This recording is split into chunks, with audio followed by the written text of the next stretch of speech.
Good morning class. कैसे हो आप सभी? और आई होप आप सभी अच्छे हो गए। मैं भी अच्छा हूँ।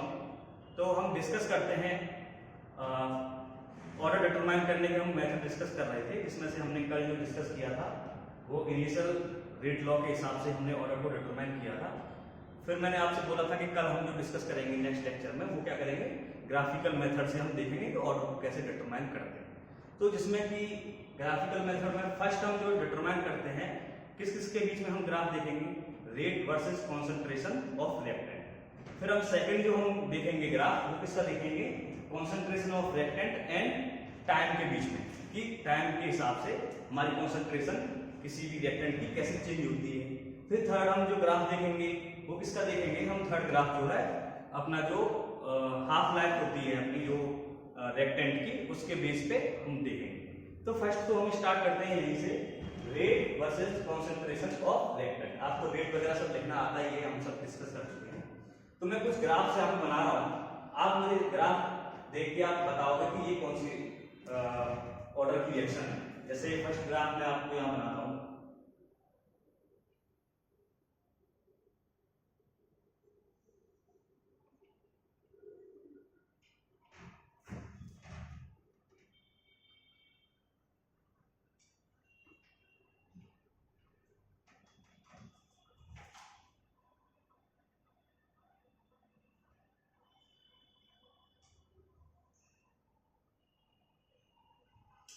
इधर क्या है अपना रेट, रेट ऑफ रिएक्शन, ठीक है। इधर क्या है अपनी कॉन्सेंट्रेशन किसकी, रिएक्टेंट की, ठीक है। ये क्या है अपनी कॉन्सेंट्रेशन और ये क्या है अपना रेट ऑफ रिएक्शन।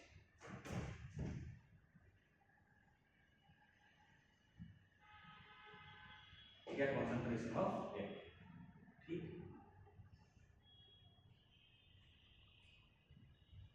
ओके,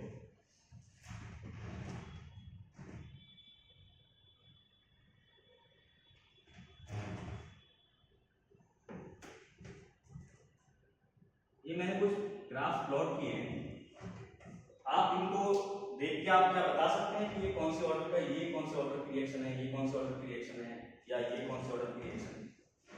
तो हम डिस्कस करते हैं कैसे हम इनको पहचानते हैं कि ये किस ऑर्डर की रिएक्शन है। आपने ये देखो, इधर क्या है, वाई एक्सिस पे क्या लिखा हुआ है, रिएक्शन का रेट, एक्स एक्सिस पे क्या लिखा हुआ है, कॉन्सेंट्रेशन। तो आपने जो है y equal to mx plus c इस टाइप के ग्राफ आपने मैथ में पढ़े होंगे। तो अगर आप यहाँ पे देखोगे तो यहाँ पे जो रिएक्शन की जो रिएक्शन का रेट है कॉन्सेंट्रेशन के हिसाब से क्या है, एकदम कांस्टेंट है। देखो जैसे मैं मान लो वैल्यू यहाँ पे 1 है, यहाँ पे 2 है, यहाँ पे 3 है। अगर मैं यहाँ पे रेट की वैल्यू देखूं तो सब सारी वैल्यू पर क्या आ रहा है, सेम आ रहा है रेट, मीन्स कॉन्सेंट्रेशन पे ये डिपेंड बिल्कुल नहीं कर रहा है। तो मैं क्या लिख सकता हूँ, यहाँ पे जो अपना रेट है वो डायरेक्टली प्रोपोर्शनल होता है कॉन्सेंट्रेशन की पावर 0 पे, क्योंकि इस पर डिपेंड ही नहीं कर रहा। जैसे y इक्वल टू क्या होता है,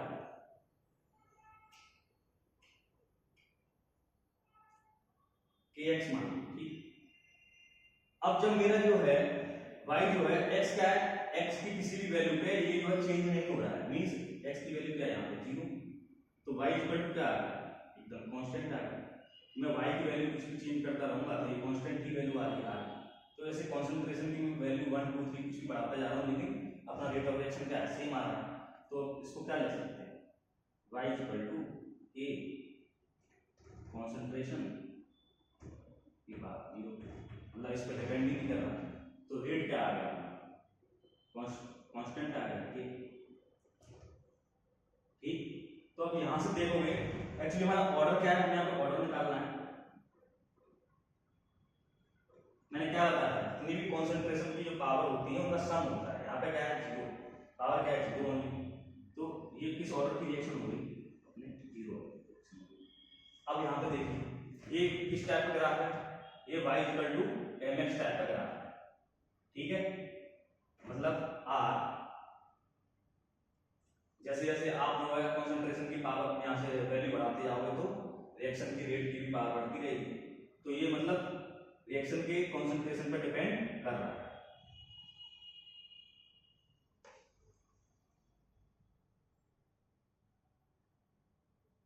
कि कॉन्सेंट्रेशन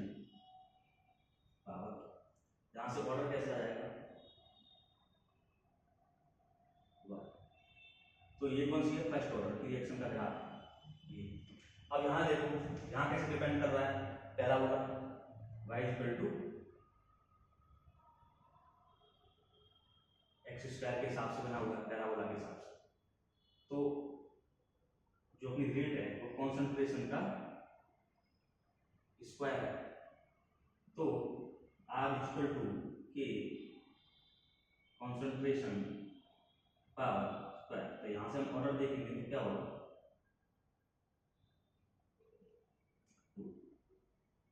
आई होप यहां तक आपको समझ में आ गया होगा। कुछ नहीं है, 3 ग्राफ है। पहला ग्राफ क्या है, ये रिएक्शन की जो रेट है वो कॉन्सेंट्रेशन पर डिपेंड नहीं कर रही है, एकदम कांस्टेंट है, तो वो क्या है, 0 ऑर्डर की होगी। यहाँ पे लीनियरली क्या डिपेंड कर रही है, क्या रिएक्शन की रेट कॉन्सेंट्रेशन, तो ऑर्डर क्या होगा, 1 होगा। यहाँ पे क्या है, पैराबोलिक टाइप का है, तो यहाँ पे ऑर्डर क्या आ गया, 2। ठीक है। अच्छा, एक क्वेश्चन मैं आपको देता हूँ, आप सॉल्व करोगे इसको। मैं एक ग्राफ बना देता हूँ आपके लिए।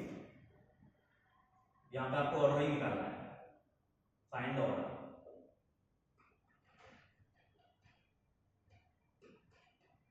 बराबर क्या, मैं ग्राफ बना देता हूँ।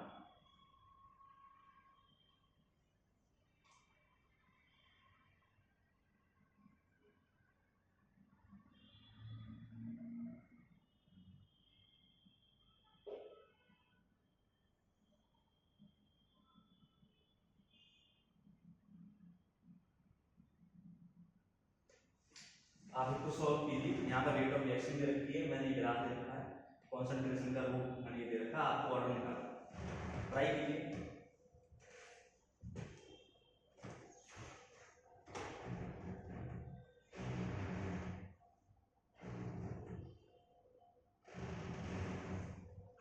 आई होप आपने ट्राई कर लिया होगा। अब देखो इसमें क्या हो रहा है, किस टाइप का ग्राफ दिख रहा है आपको, ये मैंने बताया y equal to x square type का पैराबोला। तो आप यहाँ पे r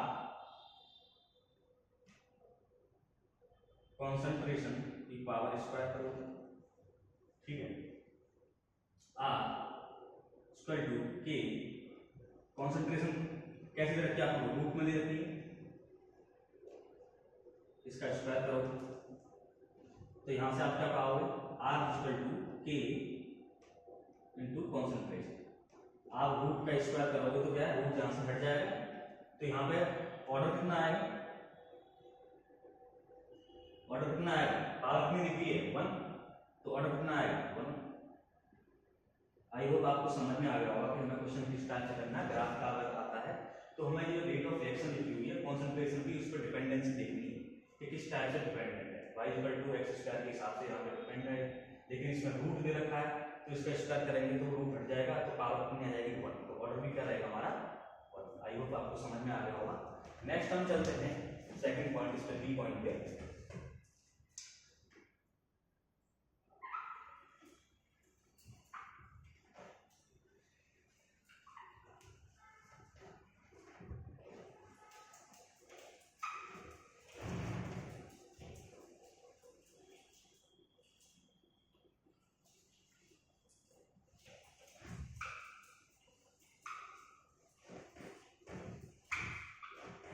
अपना बी पॉइंट क्या है,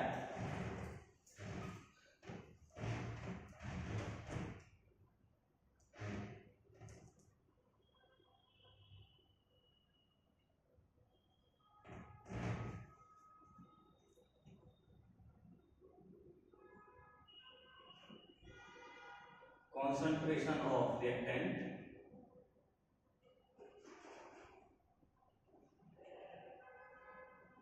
versus time, इसके बीच में हमें ग्राफ बनाना है।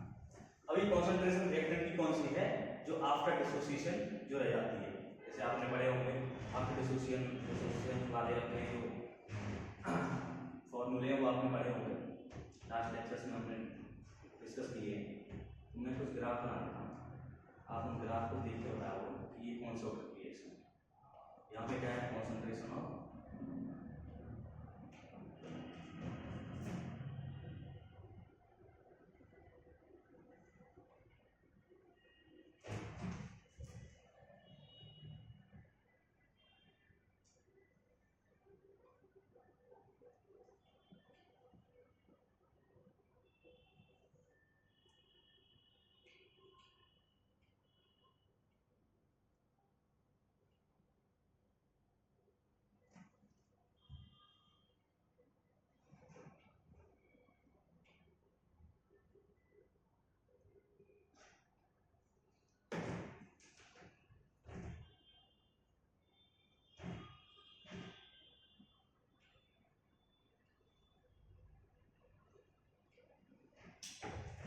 तो आप मेरे को बताइए कि कौन सा ग्राफ किस ऑर्डर की रिएक्शन का है।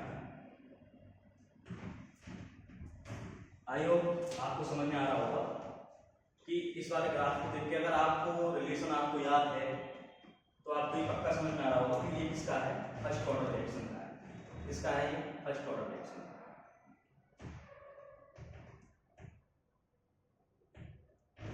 ये किसका है, जीरो ऑर्डर का। और ये किसका है, सेकंड ऑर्डर। कैसे है इसका सॉल्यूशन देख लेते हैं। सॉल्यूशन में कुछ नहीं है, देखो फर्स्ट ऑर्डर के लिए अपना क्या रहता है रिलेशन, एटी का, A T equal to A naught e to the power minus K T. मतलब एक्सपोनेंशियली ये क्या होता है, डिक्रीज होता है। यहाँ पे ग्राफ टाइम के साथ ये होता है। ये किसके लिए होता है, ये होता है फर्स्ट ऑर्डर के लिए।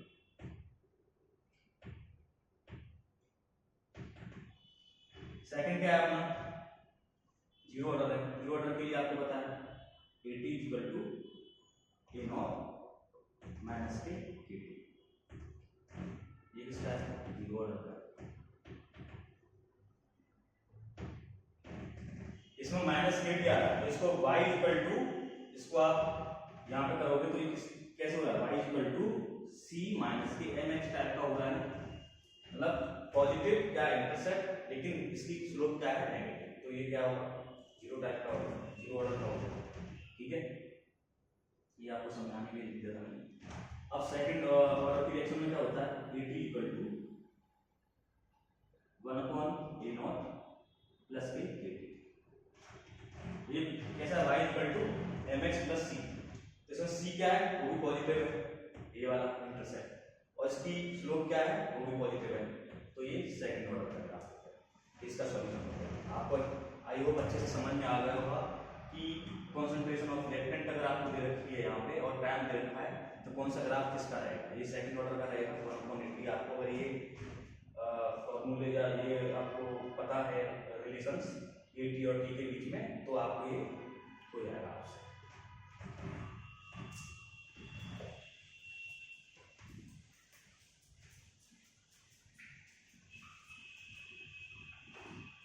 क्लास आप इसको नोट कीजिए, फिर नेक्स्ट लेक्चर में एक नया फिर से हमको ये टॉपिक या इससे आगे ही